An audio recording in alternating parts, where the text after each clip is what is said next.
আসসালামু আলাইকুম রহমতুল্লাহ।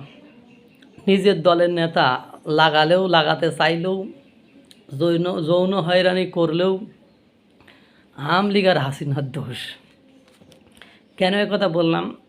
একটা ফেসবুকের পোস্ট, নীলা ইসরাফিল এনসিপির নেত্রী, আবার উনি একজন শিল্পী, ওনার বক্তব্য ফেসবুকে উনি পোস্ট করেছেন, সেটা বললে আপনারা বুঝতে পারবেন। ওই যা কিছু হারাই গিন্নি কেষ্ট বিটাইছে মানে ওকে যেই ওদের লাগাবে, যাই কিছু করবে না কেন, ওটা আওয়ামী লীগ ফ্যাসিবাদ এই সেই এটা বলবেই। মানে ওনার পুরো ফেসবুক স্ট্যাটাসটা আপনাদেরকে পড়ে শোনাবো। এবং এনসিপি যে লুচ্ছাদের দল, মবের দল, সন্ত্রাসী দল, তাদের যে নীতি নৈতিকতাহীন দল, সেটা নীলা ইসরাফিল তার পোস্টে একেবারে সম্পূর্ণরূপে প্রকাশ করে দিয়েছে। মানে নির্লজ্জ বেহায়াদের দল সেটাও বলা যেতে পারে তাদের, কারণ তারা তাদের নেতা নেত্রীদের কীভাবে অপমান অপদস্থ মবের শিকার করে ইজ্জতহানি করে, সেটা নীলা ইসরাফিলের ফেসবুক পোস্ট থেকে পুরোটাই আপনারা বুঝতে পারবেন। আমি আপনাদেরকে একটু শোনাই। পাশাপাশি ওদের লাগালেও হাসিনার দোষ, আওয়ামী লীগের দোষ, মানে ওরা ওদের লাগালাগি করলেও যাই। দেখেন, নীলা ইসরাফিল ফেসবুকে লেখেন, বিচার নয় অপমান, এনসিপির হোয়াটসঅ্যাপ গ্রুপে চলছে মব ট্রায়াল। রাজনীতিতে একজন নারী হিসাবে পথ চলাটা সহজ নয়, জানতাম। শিল্পী হিসাবেও বুঝেছি অনেক আগেই, কিন্তু সত্য বলার পর দলের ভেতরে যে ভয়াবহ মানসিক নিপীড়নের মুখে পড়তে হবে সেটা কল্পনাও করিনি।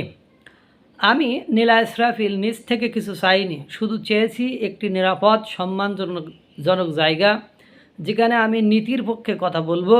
কিন্তু যখন আমি দলের ভেতরে ঘটে যাওয়া অন্যায়ের বিরুদ্ধে মুখ খুললাম, তখন কেউ সামনে এসে প্রশ্ন করেনি, কেউ আমার পাশে ব্যক্তিগতভাবে দাঁড়াননি।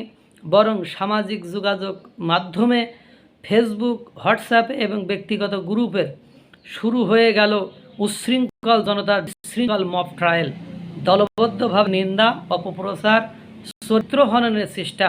আমি স্পষ্ট করে বলতে চাই, এ কোনো আইনি প্রক্রিয়া নয়, এটা এক ধরনের ডিজিটাল লিঞ্চিং, যেখানে কিছু নির্দিষ্ট ব্যক্তি আমার বিরুদ্ধে মব তৈরি করছেন, গুজব ছড়াচ্ছেন এবং আমার সম্মান এবং আত্মমর্যাদাকে টুকরো টুকরো করে ভেঙে দেওয়ার চেষ্টা করেছেন। এটাই কি আপনাদের দলীয় আচরণ নৈতিকতা, যার কথা বলে আমরা জনগণের সামনে দাঁড়াই? যখন একজন নারী সদস্য যৌন হয়রানির শিকার হন, তখন দলের কর্মীবৃন্দ চুপচাপ থাকেন, কিন্তু যখন সেই নারী প্রতিবাদ করে, তখন তাকে ঘিরে গ্রুপে চলতে থাকে আলোচনা, ঠাট্টা, খোঁচা, সন্দেহ, এসব কিছুর নামই কি গণতন্ত্রের চর্চা? না, এ গণতন্ত্র নয়, এটা হাসিনার রেখে যাওয়া, ওই যেটুকু আগে বলছিলাম ওকে লাগালেও ওই হাসিনার দোষ, এটা হাসিনার রেখে যাওয়া ফ্যাসিবাদ, এটা ভয়ঙ্কর মব সংস্কৃতি, যা সত্যকে ধামাচাপা দিতে চায়, ভুক্তভোগীকে দোষী বানাতে চায়। আমি এর চক্রান্তে ভয় পাই না, কারণ আমি জানি আমি কোনো অপরাধ করিনি। আমি কেবল সাহস করেছি, বলেছি না, আমি তা মেনে নেব না।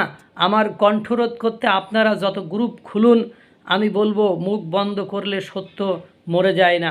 আমি চাই স্বচ্ছ তদন্ত, চাই দলীয় অবস্থান, চাই সম্মানজনক বিচার। আমি মব গ্রুপে নয়, প্রকৃত ন্যায়ের সামনে দাঁড়িয়ে কথা বলতে প্রস্তুত। এরপর আরও বলছেন, আপনারা মনে করতে পারেন আমার লেখা এবং তুষারের সাথে রেকর্ডিং ছড়িয়ে মব করতে চেয়েছি। ভুল আপনারা। আমার লেখা এবং তুষারের সাথে রেকর্ডিং তুষারের অপরাধের প্রমাণ। ঘুমিন এই রাতগুলোর নীরব সাক্ষী দিন সব সামনে আসবেই।